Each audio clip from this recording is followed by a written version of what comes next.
Arrêtez-vous! Des coups de feu. Votre cœur bat la chamade, tandis que vous poursuivez votre folle course à travers la ville. Les rues sont bondées. Vous devez vous frayer un chemin parmi la horde de passants. Tous ces visages étrangers. Vous êtes déboussolé. Où êtes-vous? Êtes-vous en train de rêver? Arrêtez-vous! Il ne faudrait pas que des innocents soient blessés. Vite, vous tournez dans une petite ruelle. Ouais, par ici. Une voie d'homme, un peu plus loin à votre droite. Un piège? Pas le temps de réfléchir. Une porte ouverte, vous vous y engouffrez. On vous prend la main et on vous emmène à travers une série de pièces pour ressortir sur une autre rue. L'homme qui vous guide vous ordonne de ne plus bouger. Il semble attendre. Il est vêtu d'une longue cape noire. Son visage est en partie dissimulé sous une capuche. Tout ce que vous pouvez voir, c'est un menton carré mal rasé. Des hommes en armure et au casque noir, armés de fusils, traversent la place sous le regard ahuri des promeneurs nocturnes. Heureusement, vous êtes hors de leur champ de vision. Tâchez d'être naturel, l'ami. La milice n'est pas loin.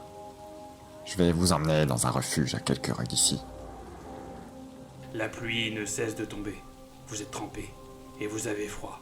Et vous ne savez pas où vous vous trouvez. Mais quelle est cette ville? Des panneaux publicitaires ont envahi les murs. Pas une seule maison, que des immeubles de plus de 6 étages. Des hommes et des femmes drôlement habillés, comme déguisés, avec de drôles d'outils, de drôles d'engins. Vous ne vous souvenez, vous ne vous souvenez de rien. Qui êtes-vous? Pourquoi êtes-vous poursuivi? Qui sont ces hommes armés? Pourquoi? Là! Arrêtez-vous! Un tir, puis deux, mouvement de foule. On vous bouscule, vous vous retrouvez à terre. Des bottes vous piétinent. Vous vous évanouissez. Vos paupières ont du mal à s'ouvrir. Vous êtes ébloui. Autour de vous, différentes silhouettes. Elles semblent vous regarder. Vous entendez les pleurs d'un homme.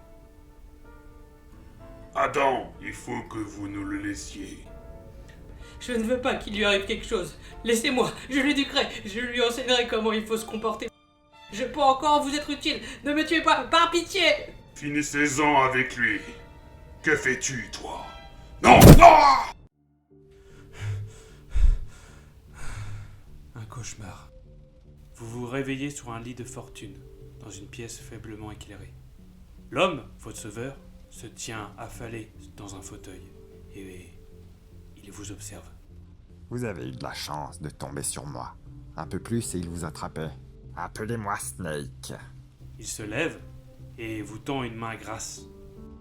À voir votre mine, on pourrait penser que vous avez fait les 400 coups hier soir. Ah, moi, c'est plus de mon âge. Enfin, tenez, prenez ça, ça ravigote. Après avoir enlevé sa capuche, l'homme vous offre une barre chocolatée. Vous découvrez un homme d'une quarantaine d'années, aux cheveux bruns et aux yeux d'un bleu très perçant.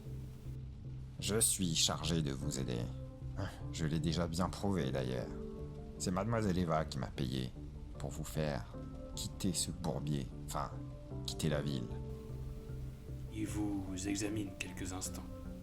En tout cas, je ne suis pas du genre à cracher sur une bonne paye, ça c'est sûr, surtout pour un travail aussi facile. Et je ne vais manifestement pas être payé à rien faire, vous avez l'air complètement paumé l'ami. Enfin, je ne vous le reproche pas non plus. Bref, on n'a pas trop le temps pour rester tailler le bout de gras là. Il va à la fenêtre, puis tire les rideaux. Son bras retient votre attention. Vous ne pouvez vous empêcher de le regarder. Il s'agit d'un bras robotique. Bah quoi? Il vous impressionne mon bras?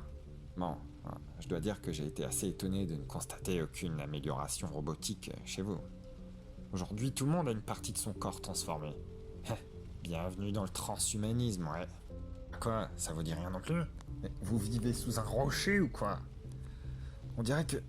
Bref, je suis peut-être pas payé pour être prof, mais je vais quand même vous faire une leçon.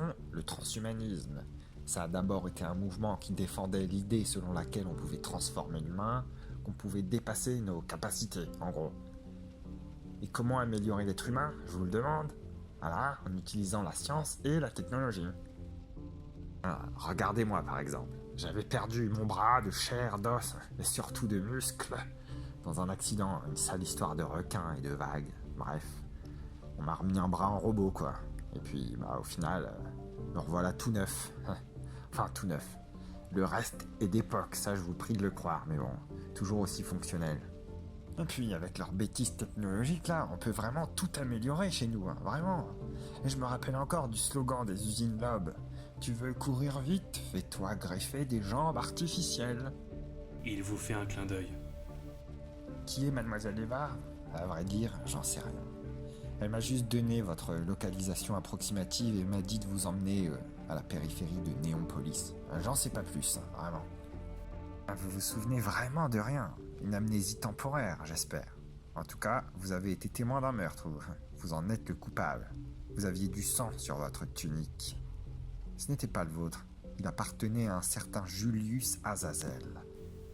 Sur une tablette, il vous montre le portrait d'un vieil homme. Le mort là, c'était pas n'importe qui. C'était le directeur de la section de recherche des industries Loeb. Rien que ça. Je pense que c'est pour ça qu'on vous recherche. Ils croient que vous l'avez tué. Peut-être qu'ils ont raison. Si Mademoiselle Eva ne m'avait pas payé autant, je crois que je vous aurais laissé là où vous étiez. Mais bon, vous m'avez l'air d'être quelqu'un de bien. Ouais. Je pense pas que vous soyez un assassin. Enfin, qu'est-ce que j'en sais, moi. Allez, cette fois faut y aller. On se bouge. Témoin d'un meurtre. Ou le meurtrier. Vous ne vous souvenez de rien. Mais le cauchemar que vous venez de faire, peut-être... Et si c'était un souvenir? Et si l'une de ces silhouettes était Julius Azazel? Mais que faisiez-vous dans cet endroit? Snake vous attend déjà à la porte. Il est temps de partir. Mademoiselle Eva est peut-être la seule personne qui pourrait vous apporter des réponses.